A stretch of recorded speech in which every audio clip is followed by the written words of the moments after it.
everybody. Welcome back to another episode of the Unwatched Pile, show where we dust off the unwatched movies in our collection, and we pick one, we talk about it, and then discuss, and then after that, we go back into our collections and pick another one to pair it with. Usually, I'm here with my friend and co-host of all things on Chasing Labels, Andrew Cabral, but this time, it's just me and the guest, and I'm here for the first time to the channel with Mr. KB Loves Movies. How you doing, man? Hey, I'm happy that I got the intro music that you had on the last episode because I was bopping my head when I was watching it. I was like, Yeah, am I going to get the same music? Please bring back that same song. I want the good. same music. I'm glad I picked So, the right. Everybody likes it. Yeah, we've actually went through a couple different songs, yeah. but this one I like and was like I use this like platform called Upbeat. This Mm. isn't an ad for them, by the way, but I pay for an app called Upbeat, and it allows you to like get music that's not going to get copyright stricken. You pay a small little monthly fee, and Yeah. like I can just pull a bunch of stuff, good music off of there, and it's great. So I found this one on there. I was like, I want something catchy, little I boppy, like that. Yeah, I like it. that. I like it. But It's a nice little bop. yeah, a little bit of bop. So yes, as I said at the top, as you can see, Andrew's not here tonight. Unfortunately, he is very sick. So Feel we're better. thinking about him, hoping he gets better. But he gave me the blessing to go ahead and go forward with tonight because we got a guest on tonight's episode. We haven't had a guest in the last few episodes because we had the Christmas season, holidays, and people are a lot more busy around that time. And now we're into February, and we finally got our first guest of 2026. And we got KB from KB Loves Movies. How's it been going? Good, good.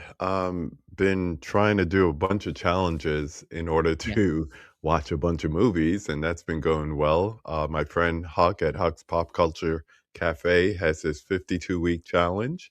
This week we have watch a movie starring Courtney Cox, which means on Thursday when I go to see Scream 7, it all works out. So you know what? Speaking of that, I saw it. I saw it. so I was like, I'm gonna wear it tonight because Scream comes out this week. Why not? Yeah, it's good timing. Good timing. Yeah, and I always do an Academy Awards movie challenge. I've been doing it. There's a movie forum called DVD Talk that's been around since like the 90s. I Mhm. can't remember. I think I joined in 99, and Wow. they started doing monthly challenges. So every month there's a different challenge. And I think like July is sci-fi, September used to be Criterion. Now they call it art house movies, which just means, import labels. Yeah. And February to March is always Academy Award season. So that's a challenge of the period. And I love doing it. I love like the Oscars and all that since I was a kid, watching it with my parents and everything. Well, my mom and my aunt. And I love the whole pageantry of it and all the Yeah. weeks leading up to it. Like I love seeing Amy Madigan getting her flowers because of what she did in Weapons. And I don't expect a movie like that to get a lot of praise when it comes to, the more upper echelon Academy Awards, but it's nice to see it. It's nice to see it. So I'm just watching a bunch of Academy Award picture winners. So yeah, I'm Awesome. having fun with it. Usually, sometimes we would we would typically even on this show, we would do a theme and Hmm. actually do everybody has to pick something in our collections we haven't seen that's at least nominated for Best Picture. Yeah. So I almost wanted to do it, but I was like, you know what? I really want to talk about the movie I watched for tonight. Yeah. Because I was like, it was so good. I was like, I got to talk about it. So maybe I'll do it. We'll do it next month. I don't know because technically the Oscars does come out in March this year. Yeah. So I might do that. But yeah, so before we get into our normal programming for the Unwatched Pile, let's get a little bit more into what your channel does. What it would tell us about KB Loves Movies. KB loves movies. So, like a lot of people, I got more into movie watching during the pandemic. And for me, it was a combination of watching more movies and then discovering the YouTube community as far as, physical media collecting. I've always collected something. I've come to that realization. Empty M&M wrappers or baseball. Yeah, Really? I'm old enough that once upon a time, if you collected a certain amount of wrappers, you would get some kind of prize. I don't You know, remember. I think I remember that. Yeah, I Yeah, do. but comic books, vinyls, CDs, and when it came to movies, I started with the VHS days and moved into DVDs, of course, now Blu-rays and 4Ks. As you see the collection behind me, and saw on this channel this guy had converted his basement into a library of just physical media, and I thought, I wonder if I could get whatever movie, and I looked it up on Amazon. I was like, wow, this is only $12. It just went from there. So Wow, back when things we wanted were only 12 bucks. $12. Well, actually, the movie I'm talking about tonight, it's funny I said that. It cost me $12. So there's a story behind that too. So All yeah, right. I just caught the physical media collecting bug again, Yeah. and just been going strong since, and just coming on to different collectors and blue tubers, as they call them, discovering people like our mutual friend Ryan Verrill over at Disconnected. And I think April of 2022, I decided my family and my friends who aren't that into movies are probably tired of me just constantly talking about movies. Yeah. I know there's other movie lovers out there. So KB loves movies, and I'm sure there's other people too. And it took a couple of months once the channel started up, but then I wanted to have like these one-on-one conversations with them, which you had the pleasure of being on. So thank you for Yes. coming on the Thank you for having conversation. me. Yeah. If you look right up there behind Sir Alfred Hitchcock, you can see my new neon sign for the conversation. Well, unfortunately, I think because of the layout, you can't see it in this particular view. Ooh, it's Yeah, I it's know. somewhere there. It's Here, let somewhere me there. see. Watch this. Watch this, guys. Bam. Yes. So Yeah. right above Above the Sir poster. Alfred, yeah, Yeah. one of my favorites is the sign for the conversation, and below it is Friday the 13th being overwhelmed by Freddy's glove because Freddy over Jason. Of course. Anyhow, so yeah, I enjoy talking movies with people and other physical media collectors, or just people who just go to the movies or just love streaming. We all love movies to some extent, so I just have conversations with them, and it's fun. Yes, I agree, man. I've done many of interviews with all different types, and it's contagious talking with people that are passionate about the same thing you are. Yeah, And yeah. like you said, like when your family isn't quite on your level. I mean, I think to an extent everybody loves movies, but Hmm. like the way we love movies is kind of like fanatical, and people Yeah, don't understand why we go down rabbit holes or why we focus on certain things when they might only watch movies for pure entertainment. yeah. We're looking at it in a different lens, and we're because that's the main thing with my wife. She's like, I'll say something about a movie, and she'll be like, you're like overthinking it, and I'm like, no, I don't know that I'm overthinking it. I think that I'm taking something from it that Hmm. that maybe you don't see, but I see it. But that's part of what art is. Art is, looking at something and subjectively being able to learn or gain something from it. Yeah, So that's why I love movies, is because I think movies are kind of the ultimate art form for me. Like it's yeah, everything. It's music. It's set art direction. Just lighting, like everything. So yeah, it's acting. It's the best. So yeah, I could go all day and we could have passionate conversations, and it's I love doing it. And I'm trying to honestly, we've been away from interviews for a while, but I want to start bringing them back slowly to a little bit more regular extent. So yeah. tell us about your collecting habits. Ooh. Obviously we see your shelf. You have a good amount of Blu-rays. You don't have to tell me a number, but like I'm guessing it's in the thousands at this point. Yes, yes. Um, and so how do you decide on what you buy? Like, is it, are you blind buying regularly still? Are you? Not as much as I used to, and I think a lot of people can sing that song, as prices shoot up and Yeah. we're moving more away. This is a social soapbox here. We're moving more away from art and more towards content. It's very hard to just blind buy something and pay 30, $40 in a case of imports, sometimes more, and then get disappointed by the outcome of it. So I buy a lot of movies that I've seen and I know I want to rewatch, or Yeah. I buy a movie that I've seen and I want to get more into it because, like you said, going down the rabbit hole, that's me. I Yeah. like to get the behind the scenes. I want to hear the commentaries.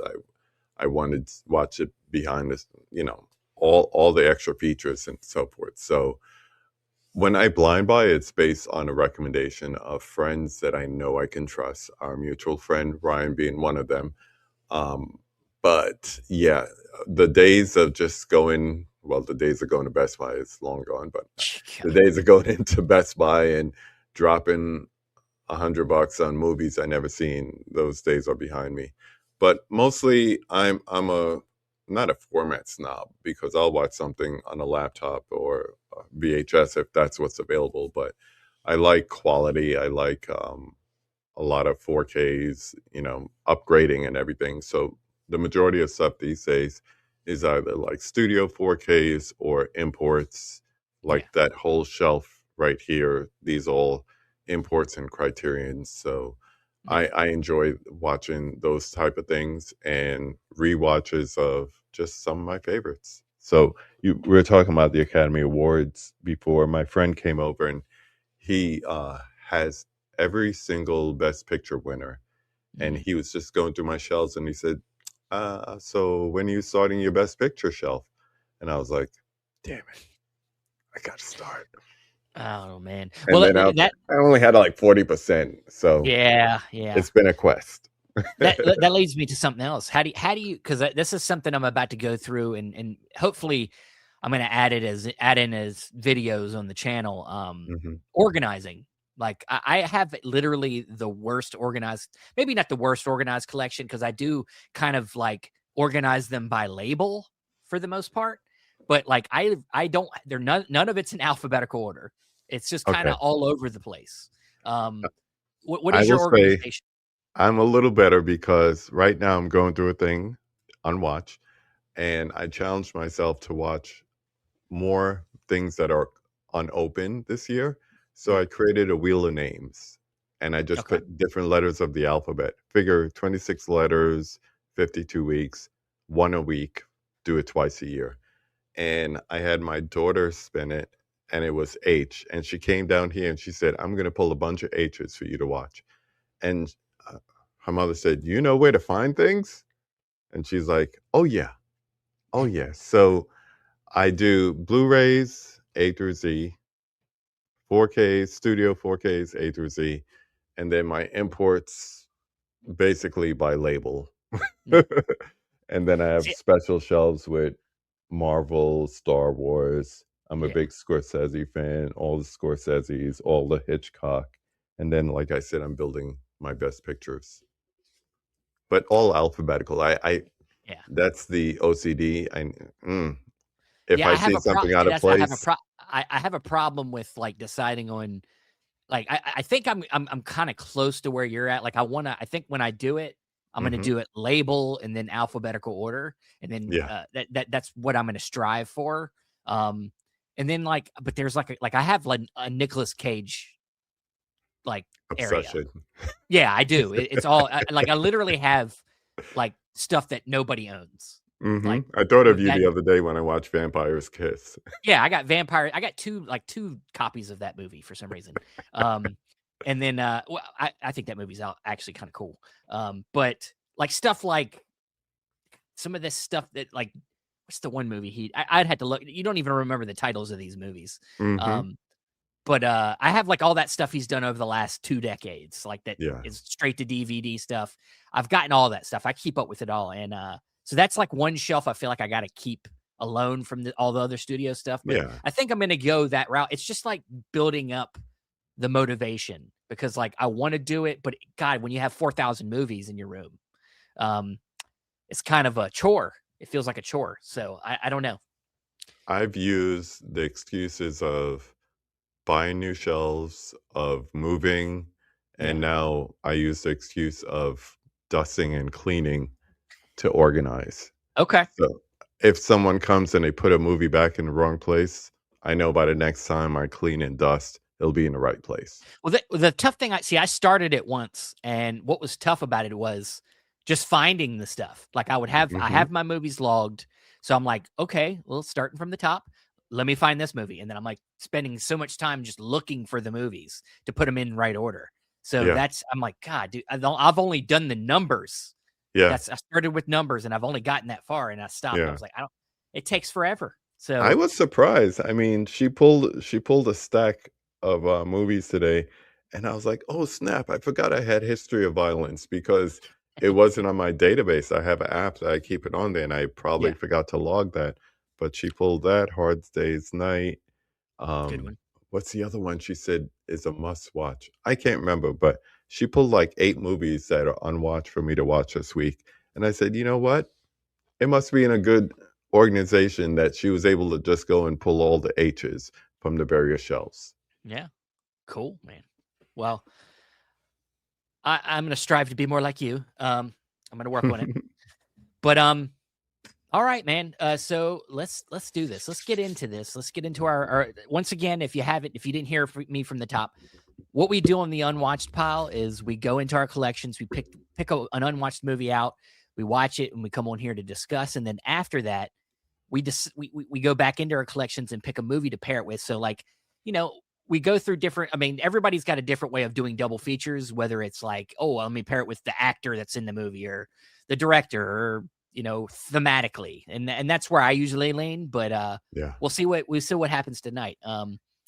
So we'll start with we always start with the guest. Tell us what is your unwatched movie tonight? Well, a little story before I begin.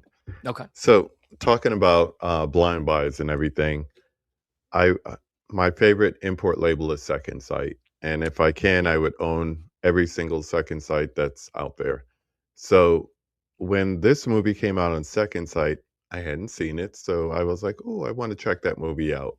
But I couldn't justify paying the 35 or 60 bucks if I wanted a chunky box set for a blind buy movie that once again, never seen before. And then lo and behold, it was released on Restaurant Video, and I got it for all of 12 bucks. And it's May, 2002's May. Not starring Heather Graham like the cover will lead you to believe. Yeah, it But does kind of look like. Yep. it does. So I have notes. And so yeah, it stars, I want to say her name is Andrea Bettis. That's it. Yep. Yeah. So Andrea Bettis, and I was surprised to see Or Jeremy I think it's Sisto in it. Angela Bettis. Angela. Angela and A-N-G Angela. Maybe it's Angela. Angela. Angela. Angela Okay. Bettis. Yes. Angela Bettis, Jeremy Sisto, Anna Faris, and a whole lot of people that I don't know. But I was surprised to see Jeremy Sisto in this because I Yeah. hadn't seen him in anything besides 6 Feet Under. And Mm. come to find out, this was probably like after the first season of that. So that was interesting. And they had good chemistry in this one. But this is an awkward, dark black comedy, dramedy, turn horror cult classic, but it's really a developed tragedy overall.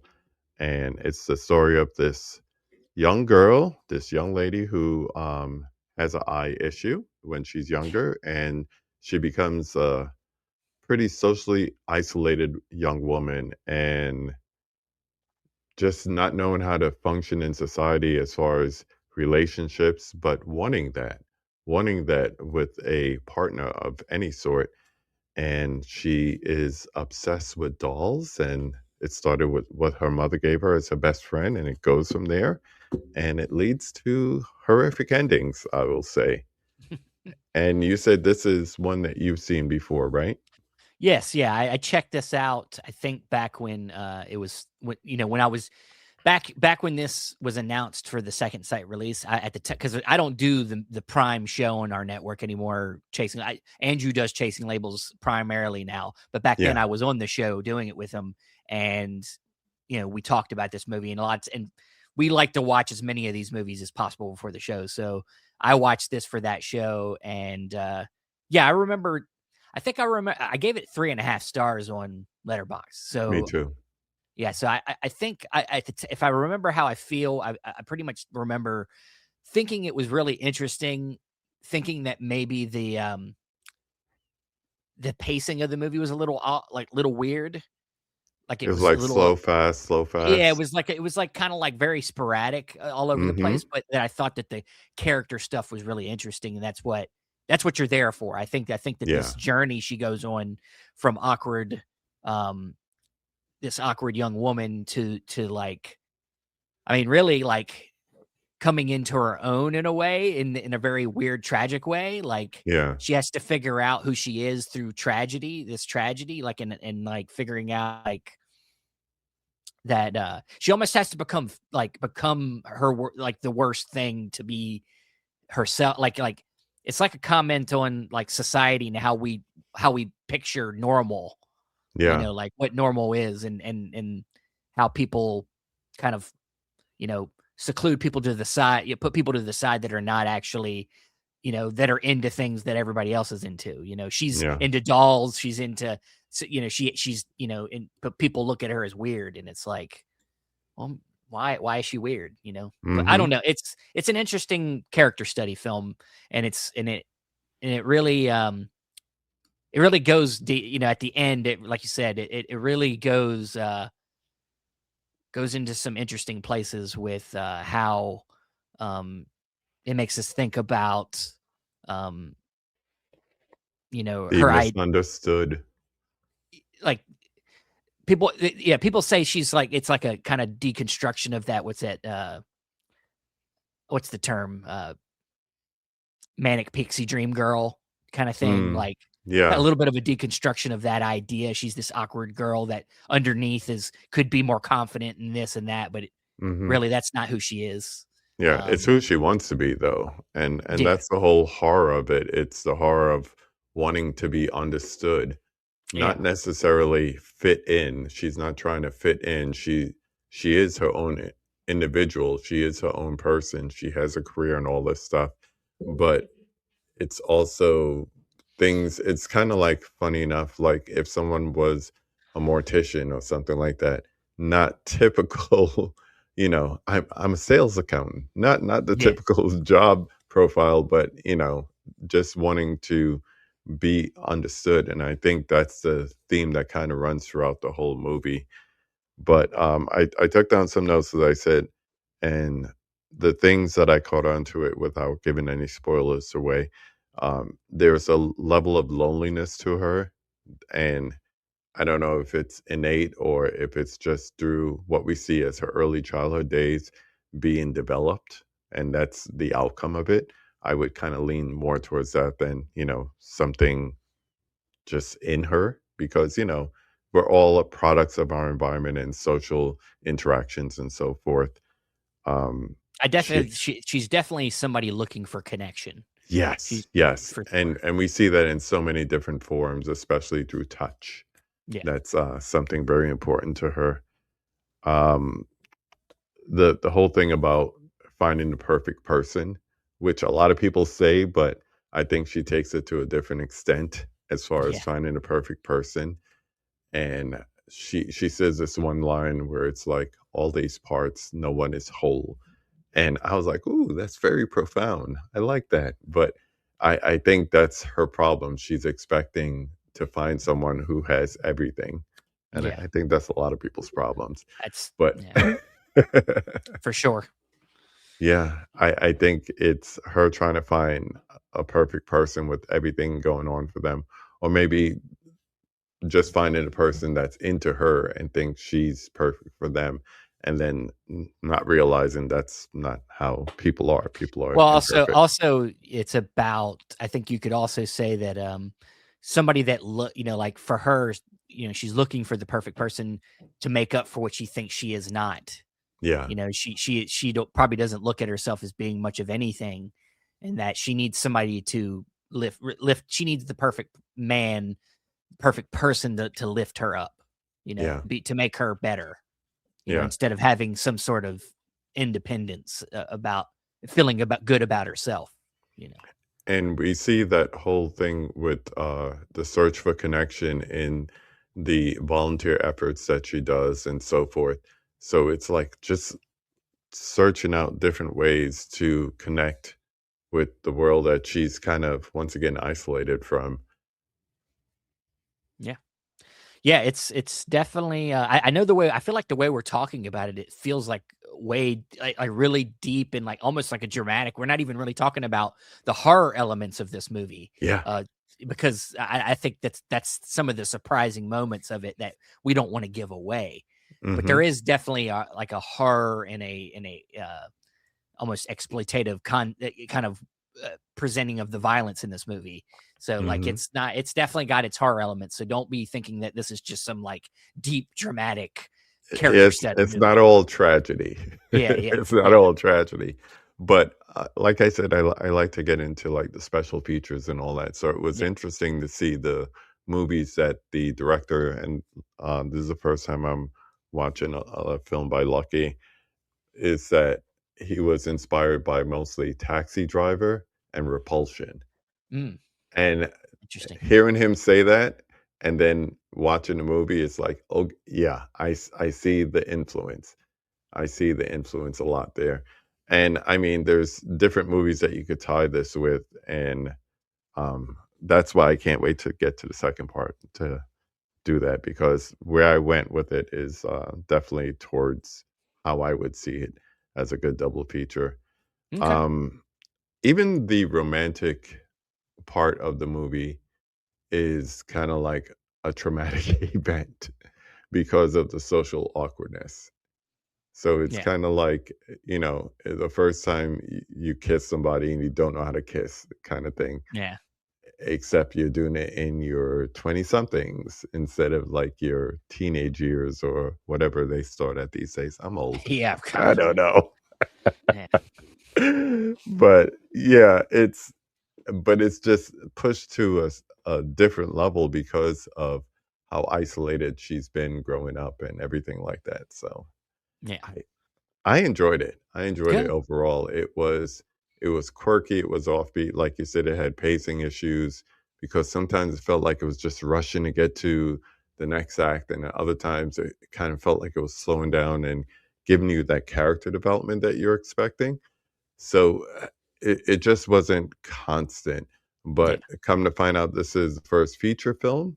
So, not everyone is a Steven Soderbergh coming with Sex, Lies, and Videotape out the bat. Sure. So, Sure. Sure. you know, And it, it just might be our, maybe might be just, sometimes on a first time watch, when you don't know what to expect from something, something doesn't always like so you have expectations, but once you've gotten the mhm, expectations out of the way and you know what it is, you could go back and watch it, and it all might feel fine. yeah. Might And that's the beauty of owning a exactly, physical media. So exactly. I'm definitely going to give this some time, some space, and come back and watch it again with fresh eyes, but memories of how it concluded and what happened in the movie. Because certain things, I was like, first time I saw Anna Faris in it, I was like, what is she doing here? What's a scary movie doing in here? Yeah, well, yeah, she showed up in a lot of weird small roles in that Hmm. during that time. Yeah. um But it turned out to be a refreshing part of the cast for me okay, and yeah, her whole role in that development of May. So, and then also, like I said, Jeremy Sisto, they had really good chemistry on screen together, which as I watch more and more movies, because I'm in the theater at least once a week, just seeing something, yeah, and you would think big time actors, celebrities, so forth, they would work well together, but I'm seeing that less and less. And immediately, I don't know why, the Fall Guy comes to mind. And here you have two A-listers, and they look like paint drying on screen when they're together. Everything else about the movie, fine, but their chemistry was not there. And you just see that more and more. So when you have a smaller independent film, albeit from what, 24 years ago, it's nice to see chemistry that actually works on screen. Yeah, yeah. Maybe because there's an Academy Award for casting now, people will try a little harder. Who Yeah, knows? We'll yeah, see.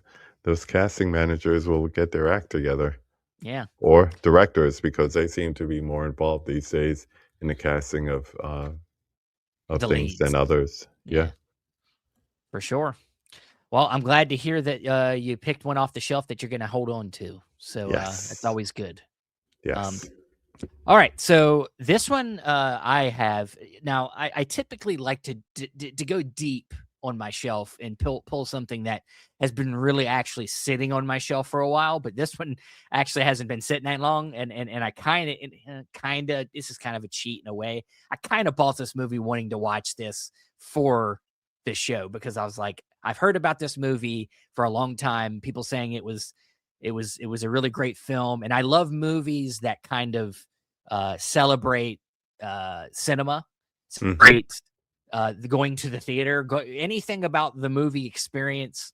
And if it's a movie about, I want my eyes on it. So this was one I'd heard about for a while that I finally bought and I finally watched, and that is Goodbye Dragon Inn. This is the second run edition. I could have also gotten I believe Kino put out an edition, but I don't think the Kino had any special features really at all. This one at least has a commentary and an interview with the director. So, and it's got a booklet, 20-page booklet. So it has a little bit more going for it in this second run edition. But Goodbye Dragon Inn. Now we talk about pacing with May. Mhm. Goodbye Dragon Inn is for the people that really love the slow pacing of a movie.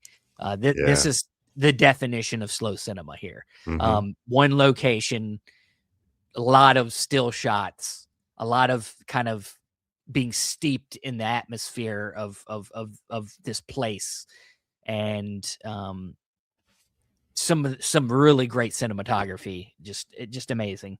But Goodbye Dragon Inn is about this theater that is on its last night, and they're showing the movie Dragon Inn, which is a classic kind of wuxia Chinese film that you know is kind of underrated for a lot of people.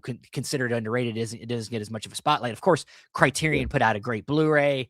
You can get that, but they're showing this movie on the last night of its being open, and really all we did, and this is not a plot driven movie, we just kind of hang out in the theater while this movie's playing and kind of get the coming goings of the patrons. Yeah, and this is one of them kind of and this is almost like kind of a dead thing except for in big cities, but the one screen theater, the big Yes. auditorium, um Yes. and so we just kind of watch. Now, the thing is I can't really spoil it. It's hard. You can't really spoil this movie. Like I said, there is no plot. This is a pure like experiential type of movie. But essentially, you're hanging out in this movie theater that is kind of haunted by the patrons that literally haunted by the patrons that used to go there. Now there are some real people there, but most of the people you see in this movie are really just ghosts of the past. And I Mm. think that the movie is really just kind of a commentary on how theaters like this, especially, are becoming a thing of the past. People Yeah. don't appreciate cinema like they used to. They're not going to the theater like they used to. And this is, guys, this was a movie that came out 20 plus years ago. Yeah.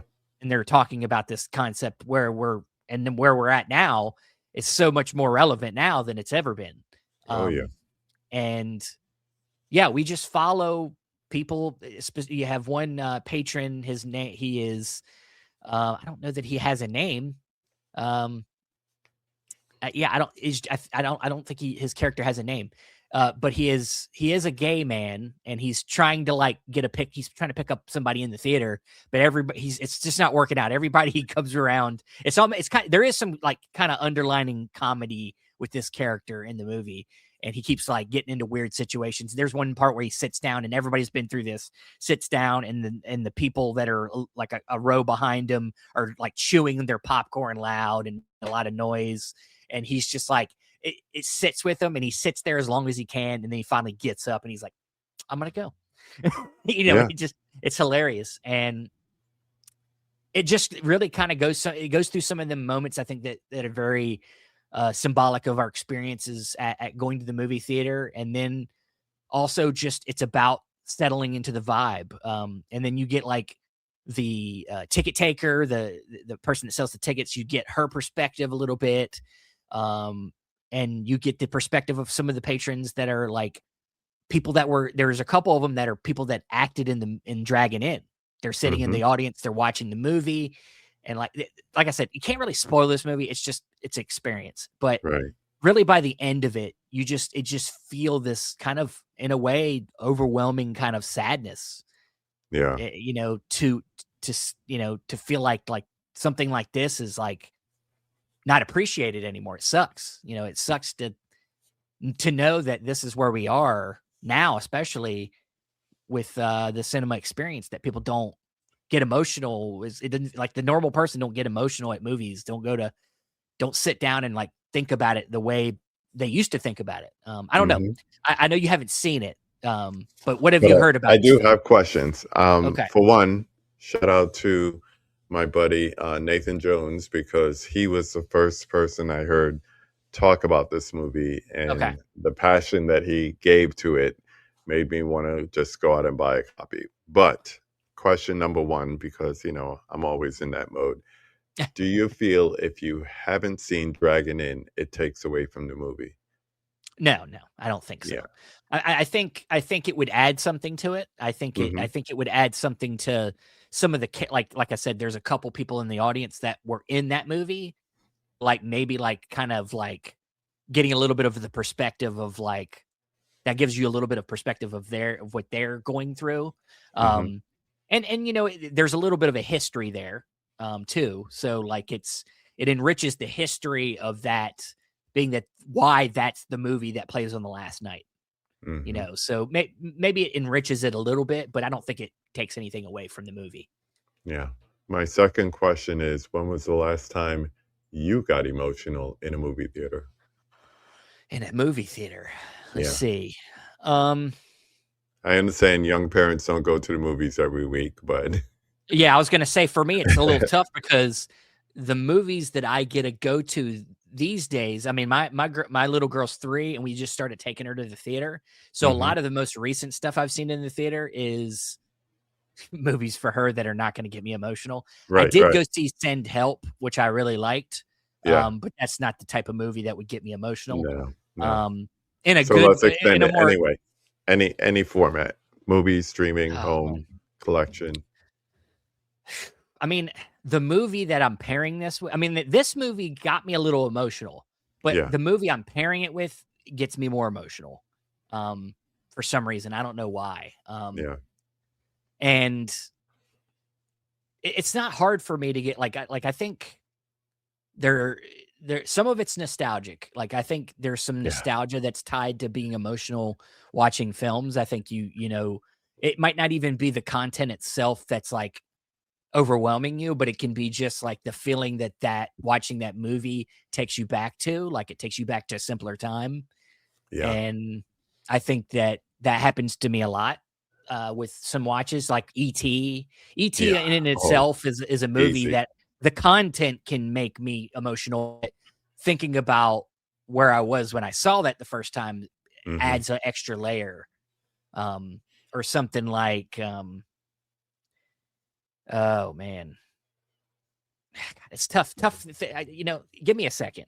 I'll fill in some air while you do that. Yeah. For me, at home, I will say we got into this routine with my 3 kids when they were younger of taking a Sunday every year and watching all of the extended editions of the Lord of the Ring movies, Oh yeah. and God bless them, they acted like it was really exciting, while my youngest was falling asleep on the floor half the time.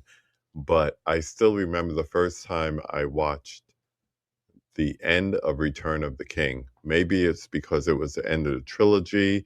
I was a big fan of the books growing up, or maybe it was because I'm such a music person. Maybe it was Annie Lennox singing Into the West.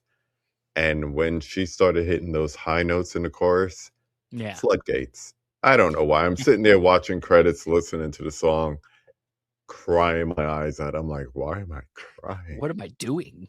This is so emotional. But but adverse of that, you say kids movies not really making you cry. I went to see Up with my Oh no, kid. yeah, that, for sure. Yeah. The Yeah. montage, I sat there like a cold-hearted robot. Yeah. Everybody around us is sobbing. And my wife is like, "What's wrong with you? Why aren't you crying?" I was like, "This is great." I was so Yeah. technically into a animated montage that it didn't even choke me up, but Yeah. rewatching it, yes. But, For that sure. montage and Up can do it at the drop of a dime. Yeah. Okay, so this is the most recent one that I can Okay. figure out. So I recently, because we just did a new uh episode of movie mutations, which I came on and advertised on your show. Yes, yes. And Love we it. did the movie Rocky. Ah. And Rocky for me is very nostalgic, but it's also a movie, um, especially the first two movies, because I look at the first two movies as one movie. I think Yes, it's I one agree. great big story, and them movies get me every time, Mhm. especially the endings. Of course, they know how to crescendo them movies Oh, better yeah, than most. Bill Conti, triumphant music. Yeah, I mean they get you, but what a lot of it is just the Rocky character. I think we confuse the Rocky character. I think some people confuse him as being like dumb. He's not dumb. He's not a dumb. I would say he is a simple person. He's a simple Simple. minded man. And he obviously is a boxer, so he's probably got some brain damage. But he's he's just a kind of he's a lonesome person looking for connection, just like our May character. I think he's somebody. I mean, he spends the first half of the first Rocky just trying to get Adrian to go on a date with him, Yeah. and he finally gets her. And what gets me every time about the end of that movie is, well, both endings actually, one and two. Mhm. The first one, Adrian's in the back. She's dressed up nice, and when the match is over, Rocky loses, and all he wants is to see her, like, I mean, he's talking to people. He wants to see Adrian. Adrian's trying to get to the ring, and she gets in there. Her hat falls off on the way to the ring. She gets in there. The first thing he says, this was one of our trivia questions on the match. First thing he says is, "Where's your hat?" Like he didn't even care about. He doesn't even care about like himself, like. And then she says, "I love you," and he says, "I love you too," and like that's all Yeah. that matters. Freeze It's frame. like, yeah, that's all that matters is like them to being together. Yeah. Um, and then with the second one, or am I confusing? Is that the second one or the first one? I don't know. I'm blanking for a second because in the second one she didn't even cut. Yeah, she doesn't come to the second match. She stays at home with the baby, Mhm. right? And the second one, she's not there. He wins the title, of course. I'm spoiling Rocky 2 for you. Um, and he makes that speech, and he's like, this is to my wife at home. Yo, Yeah. Adrian, I did it. Yeah. And to me, like that, it reinforces the first movie. Like he loved her in the first, and now they're married. They have a kid, and then it's just that it's that pure loyalty that he shows to his wife, Mhm. no matter what the situation is. Yeah. That he's just thinking the match is over. He just got his ass kicked. He's bleeding. His face is all. First thing he thinks about is like, I want my wife to be proud of me. Yeah. And it just gets me. Like it's so sweet. It's so I'm sweet. And smiling people don't. because you just, cracked the old Eddie Murphy joke. He's when he's portraying the Italian guy, and he's like, I hate to spoil it for you, but Rocky wins. Yeah. But you know what? He already won in life in the first movie. So you Right. know what? He won its double. Um, but yeah, them movies get me. And even the later ones I love. I love 3, 4. Same. People it's I funny don't enough. care. I People love don't them like all. I love them all to an extent. I don't like 6 as much as people like 6. Hmm. Rocky Balboa. I like all the stuff out of the boxing stuff. Yeah. It's the boxing stuff that bothers me. And then Creed is great. Creed is all the Creed stuff is good. Yeah. Same. But yeah, Same. them movies get me emotional. Let's get back on track here. Before we Yes, do sir. that, let's get some of these comments. We got Josephine who pops in saying hello and some new watches for her. She's got Mm. God in Brazil, how you spell that? Torque. Torque. And then Yeah. Black Guide, White Devil. I've heard of that one. I need to watch That's a that good one. one. He died with Favel in his hand, Falafel. falafel in his hand, and Yeah. Son of the Bride. You seen any of these? Uh, Black God, White Devil. I've seen. That's the only one I've seen from this. But I've seen. I think if Torque is what I think it is that isn't it that bike movie, that crazy um, huh, it's like a racing bike movie or something. I don't know, like a heist bike movie. I don't know. I think that's what like it is. Biker Like boys like kind like of like thing. like the street racer bikes, Yeah. like something. I could be wrong. Um, see what else she's got. She's got The Man Who Sued God, Given Words, Disturbing Behavior, The Official Story, Hella Zella Zelalopin, Hella Zoplin, and Two Hands. Um, I don't think I've seen Disturbing any of. behavior. I've seen. Who's? I've probably seen that one. That's one of them '90s Yeah. sex movies, huh? Yeah. Yeah. Yeah. Late '90s blockbuster. It's still on the shelf on a Friday night. Yeah. Yes. Okay. I've probably seen it. And then we got some others. You got. Is this one of your fans? I don't think I've met Princey this person. Prince. Yes. Keeps changing his name, but I know it's Prince. How's it Okay. going? Universal Soldier or Terminator? Terminator. That's Terminator. easy. Yeah. Yeah. You know what? That's a classic for me. Universal Soldier is a classic for me growing up. Hmm. Definitely loved the first one. And then I think it was like I think it might have been the third one where didn't Dolph Lundgren come in? No, Dolph Lundgren was in the original. Yeah. Yeah, it's been a while since I've seen him, but there was like it was like the third or fourth one I was like, this is pretty cool too. Yeah. But Terminator is, yeah, for Yeah. sure. Like Terminator is a sci-fi horror that nobody talks about as a slasher, but pretty much is. it is. I agree Pretty with much you. is. Yeah. All right. Well, let's get back to it. We need to get to your pairing for was it 2002 film? Yes. May? Yes. So what are you deciding to pair it with? I was trying to go different directions. I could have went as old as Frankenstein, and then I was thinking maybe Saint Maud, kind of like a before and after.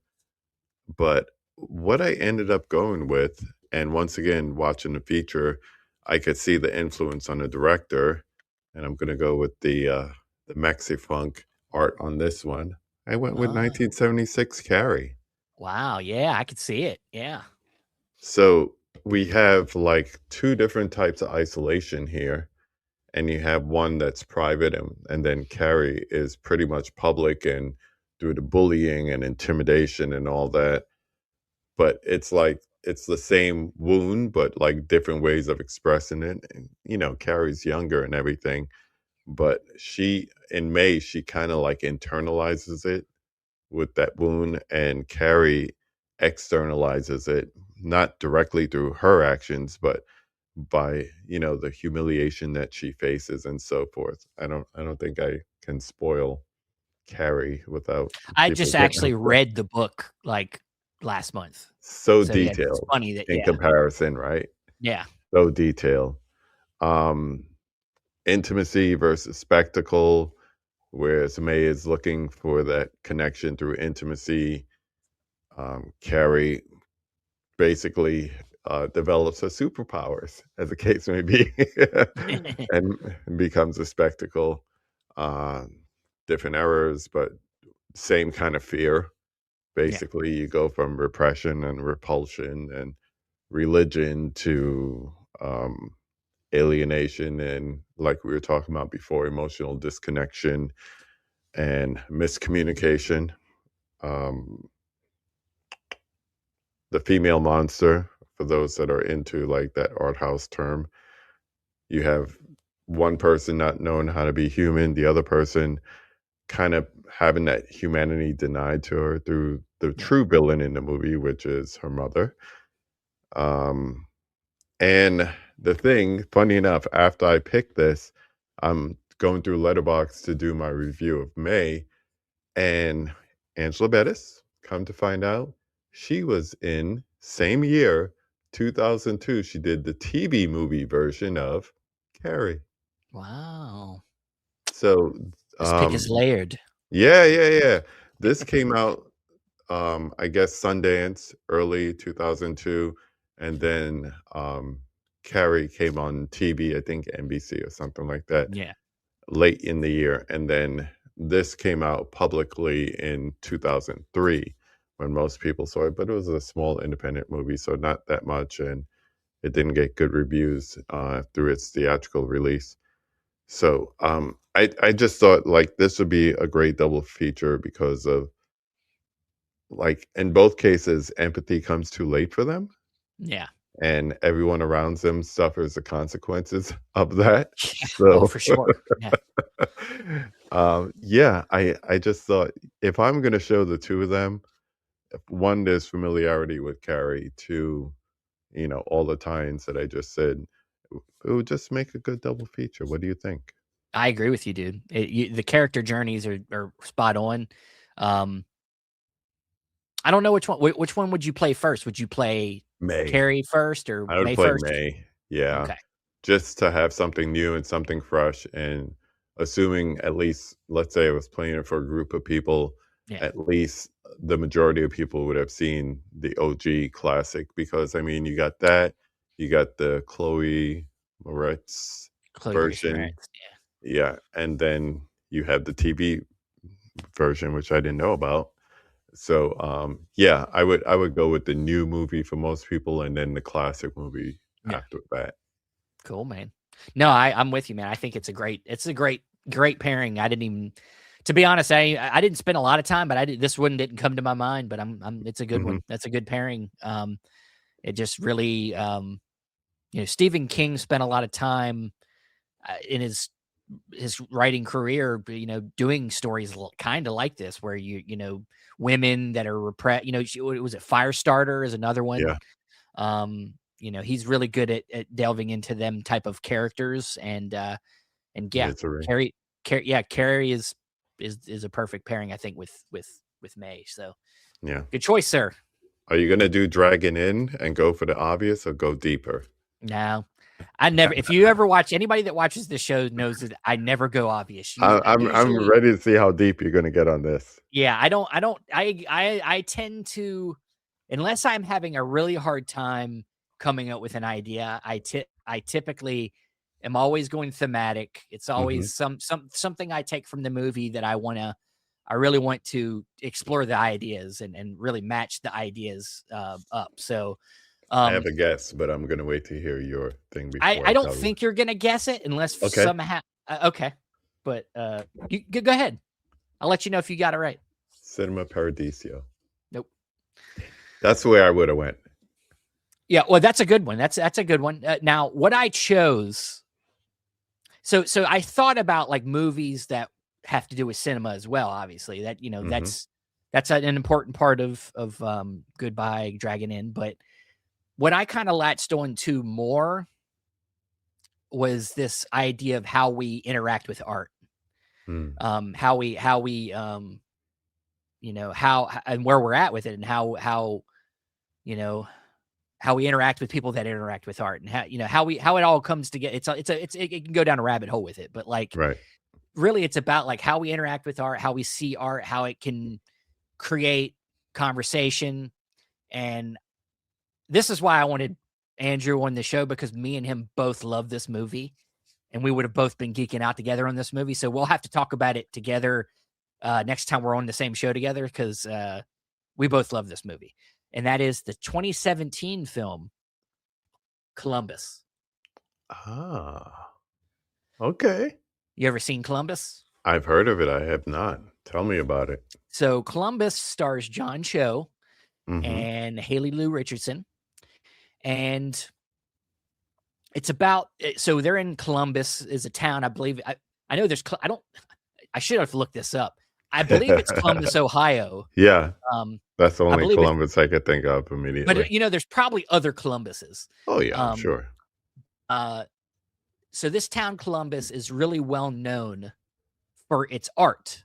It's specifically its architecture, and a lot of the buildings in the town are just these very like modernist structures. They're just and the way that that Kogonada, the filmmaker, this is his feature debut, Mhm. That's films how I this know about movie. it. Okay, so you know Kogonada stuff. Yeah, Um, from his film essay days, from his video yes, essay days. exactly. He started out doing a lot of video essays for Criterion on a lot of different releases, and then this was his first feature. He's gone on to do a few other things. I think he's got something new coming out this year, actually. Mhm. But I don't think anything's been as good as this movie.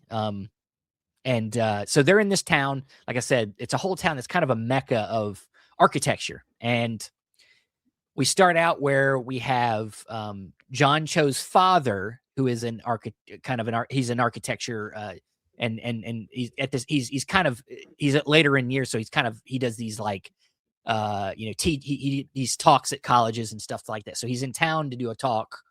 Um, and he unfortunately kind of has a health scare, and he's unconscious. He's in the hospital. So his son, played by John Cho, shows up to, of course, be there for him. Parker Posey plays a character who's like yeah, she's awesome. She's awesome Love at her. everything. She's like a I guess you could say like somebody that's like shadowing him, kind of like another architect that's working with his father. And so she's there to help out, but she has to leave and come and go throughout the movie. But John Cho's there to be with his father and kind of hang out in this town, waiting to see what happens with his father. And while he's there, he meets Haley Lou Richardson's character, who's is from the town, has always lived there, and she's like in her early 20s, and she's a librarian at the local library, and she's really into the architecture in the town, not just like kind of like she's an architecture nerd. Mhm. And she just kind of just starts having conversations with John Cho, who, so there, and her story, she's kind of still in the town because her mom has had some tough times, and she's been kind of like staying with her mom to help make sure she's okay. So she's kind of still in this town because of her family, not really because she wants to stay there. Not that she don't like the town, but she's kind of being held there. And so she's being held there for reasons not her own, and John Cho's there for reasons that are not of his own.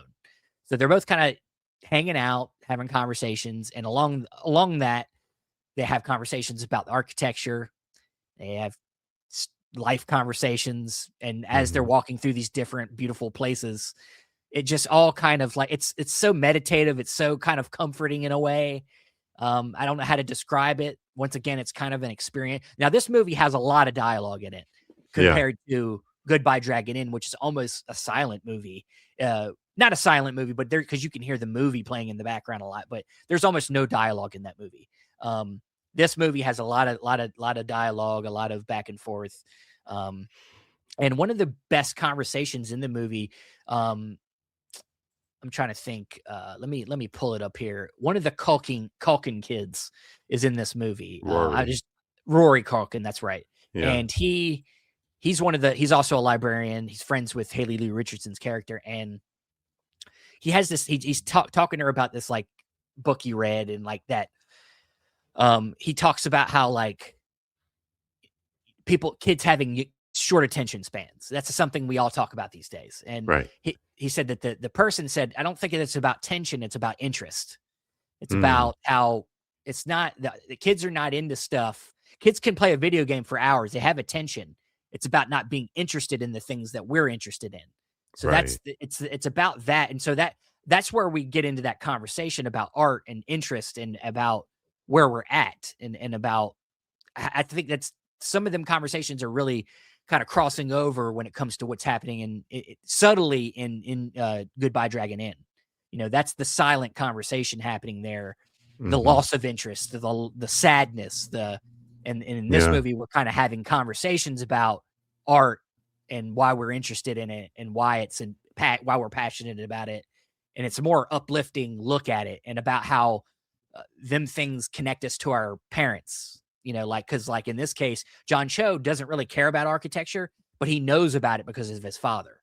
Right. He can talk about it because of his father. And his relationship with his father is like kind of, strenuous. It's not, they don't hate each other, but they don't talk anymore because, he got, sent around, he's, his whole life, he's never had a place to stay. And now he's kind of doing his own thing and living his own life. And now he's getting pulled back because his father's in the hospital. And so, yeah, it's an interesting conversation about generations, about, how our parents have an effect on us and also about art and about, how we look at it and how we interact with it and how influential it is on all of us and without even thinking about it. And something tells me, like, if I get this movie and I start to watch it, I'm going to be like, I've seen this before. Because that happens sometimes. Not everything is in the letterbox. You know what I mean? No, I agree with you. Yeah. I forgot some things. Yeah. And as you're describing it, all I could think of is the movie Patterson, which it has a Patterson kind of way about it. Yeah. Absolutely love that movie.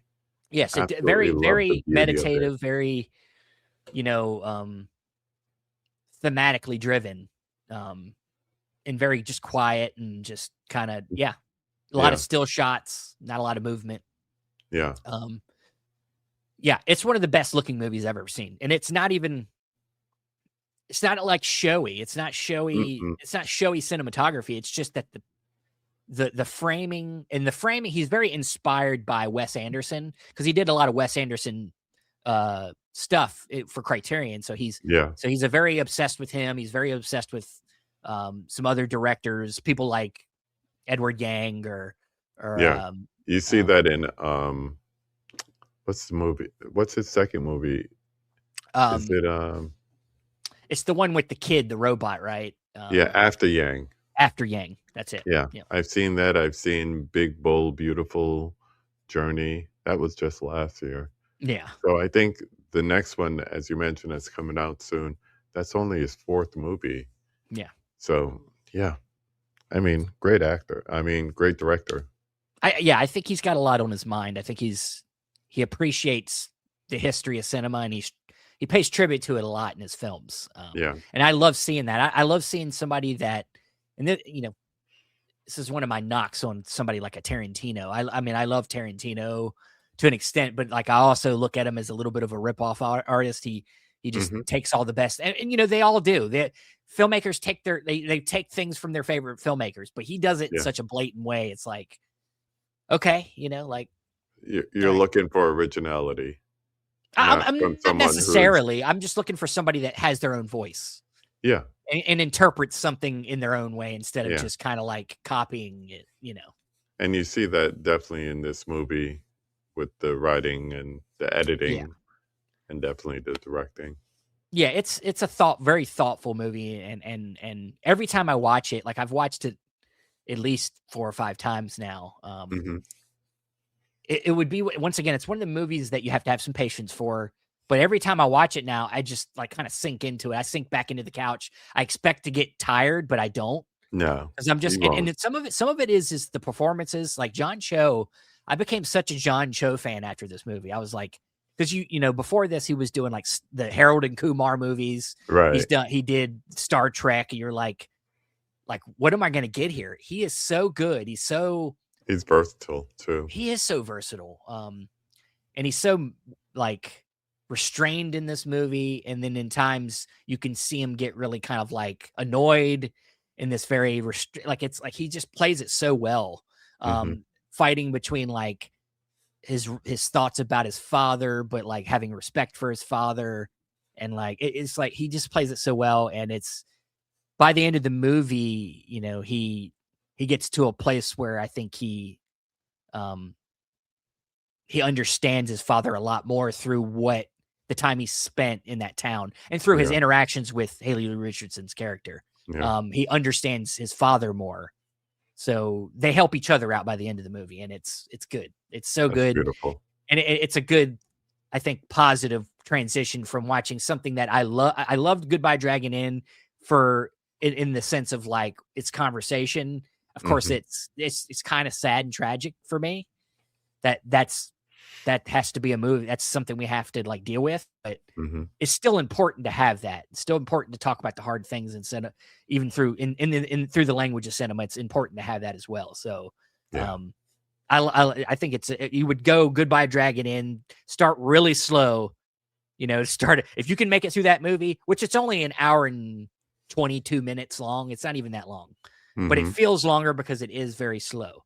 So if you can get through that, you get to Columbus, you get more a little bit more uplifted in this movie. You get a little bit more interaction with the movie, and I think it's a great double feature. Yeah. I'd like to hear somebody tell me otherwise. I'm gonna throw in the Dragon Inn and make it like a coda. Yeah, so you could like Dragon Inn, Goodbye, then Columbus. I was gonna say you could watch Dragon Inn first if you wanted to make it a triple feature. You could do Dragon Inn, Goodbye Dragon Inn, and then do Columbus, and it would be that would be a nice triple feature for sure. And for me, like I said, I'd probably add in like Saint Maud at the end of my two. Okay. Yeah, Saint Maud. Just for a little difference of approach. Okay. More horrific that way. All right, I like it. Yeah. Right. So that physical media release copy that you have there. Yes. Is that what's the label? This is Oscilloscope. Okay. Now this one, I have two editions of this. I do have the believe this is Network releasing. I have this one, but this one has, I think, only a booklet in it, so it really doesn't have a lot. This one at least has, let's see, I think it has at least a couple features on it. I think it has a commentary and one other interview or something. But this really needs like a real. Like I'm surprised Criterion didn't just put this thing out. Like I don't understand. You worked with Kogenaga. I mean, he's there. Right. So maybe one day this will get a more upgraded release because a 4K would be really nice for this. But I might hold up for that. Yeah, I would hold. Like if you could find a way to rent it or something, I would say don't wait to watch it. You should try to watch it. But like, yeah, I'm hoping for a better release down the road. So cool. But well, that is it for this installment of the Unwatched Pile. Once again, hopefully our friend Andrew is doing better in the next coming days. He was going to do the movie. What was it? He was going to do Stream Dreams or something. Something like that. It was a Cassavetes film. I think it was Stream Dreams. Could be thinking of the wrong movie. Stream. I don't know, but we'll probably do it on the next one. So, anything else you want to plug before we head out? Always new conversations coming. I saw my best friend this weekend who lives in Orlando. And we came up with a concept for him to finally come on the conversation himself because many of our nights have been spent just, libations in hand, movie on screen. So, we're going to get together and shoot the breeze and talk movies. So that should be fun. Awesome, man. Well, everybody, you can go into the description and find the link to KB Loves Movies down there. Go check out his stuff. Go watch all the conversations prior to this. And moving forward, subscribe to his channel. All right, guys. Well, that is it. And what are you still doing here?